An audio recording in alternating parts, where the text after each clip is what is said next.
In a statement released by the United States Conference of Catholic Bishops, leaders made an urgent appeal to the administration regarding the looming expiration of temporary protected status for Haitians. Catholic bishops are calling on the administration to act with justice and mercy as the February 3rd deadline for temporary protected status approaches. With over 300,000 Haitians facing the loss of legal status, Bishop Brendan Cahill and Bishop Elias Zayden say there is no realistic opportunity for safe return to Haiti. They cite life-threatening risks and civil unrest, urging the government to safeguard human life and extend this relief. We need to protect human dignity, the human dignity of the Haitians, but the common good would also urge us to protect the families that benefit from their labor that are here in this community. And we should not force Haitians back into a crisis back in Haiti, nor should we create another crisis here because we are forcing them out of their jobs. Stephan Destin joins us now. He is the Director General of the Partnership for Church Reconstruction in Haiti. Welcome to the show. Thank you for having me. The Secretary of Homeland Security has discretion to decide when a country merits a TPS designation.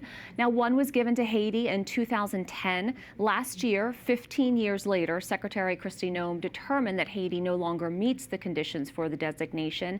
Can you tell us more about what life is like on the ground in Haiti?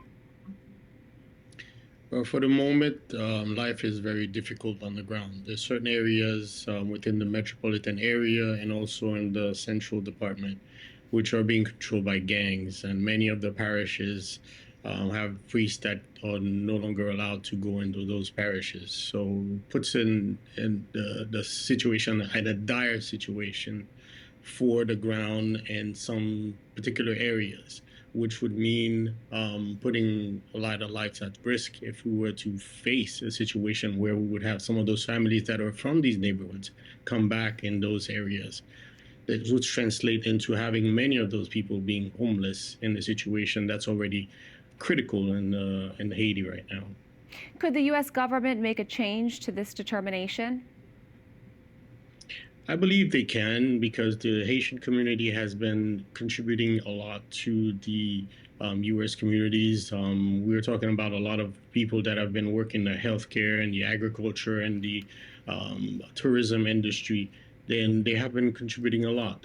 Now, we do understand that when we have certain folks that have not respected the law or the rules of the grounds of the United States, they should face the consequences in due process. We do understand that. However, the majority of those people are very hardworking people that deserve a chance to make a better living for their families and their kids so that they can look better for a future for their family.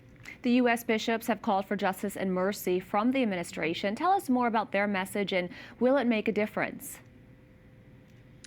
I truly believe that the U.S. Bishop's message will echo. And also, I would like to also point out that there's some Haitian bishops also who have joined the American bishops in asking for empathy for this Haitian community that is facing this dire situation and this date that is looming over them as far as tomorrow. So I believe that this plays a role and it has a weight on the equation. And I think that it will eventually play a role in the decision-making in the hours to come based on the situation that's facing many families in the U.S. right now. If the administration does not act before tomorrow's deadline, what are the priorities for the Haitian Bishop Conference and their work with those who are impacted by the situation? A decision like that would mean would be very difficult for the Haitian community, especially for the Haitian church, which, as I mentioned earlier, is facing some difficult situations in some parishes. What I mean by that is that there are certain areas that are controlled by gangs. And when you have families that are coming from these neighborhoods coming back and no longer have access to their house or access to the community that they knew when they left, which would put these people at risk and would put these people in a situation where would they become homeless. Having a situation like that would put not only like the Haitian government, but also the Haitian bishops in a very, very particular situation where, if I had to be honest, it would say that it's kind of like an impossible task to face this flow of people. That are about 350,000 people coming into a situation which is already dire on the ground, where we no longer have access to to the capital's airport. The capital's airport right now is closed. It's only open to local flights. So having them fly into, for example, the second city of the country, which is Cap Haitian, already overflowing. It would be over a very dire situation for the Cape Haitian community and also for the Haitian country. Stephan Destin, thank you so much. Thank you very much for having me.